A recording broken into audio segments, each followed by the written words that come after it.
Hello दोस्तों, प्रणाम, राधे राधे। कैसे हैं? आशा करती हूँ आप लोग अच्छे होंगे। दोस्तों, एक नाच गीत है, बहुत मनमोहक है।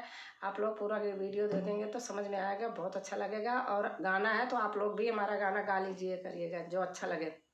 धन्यवाद।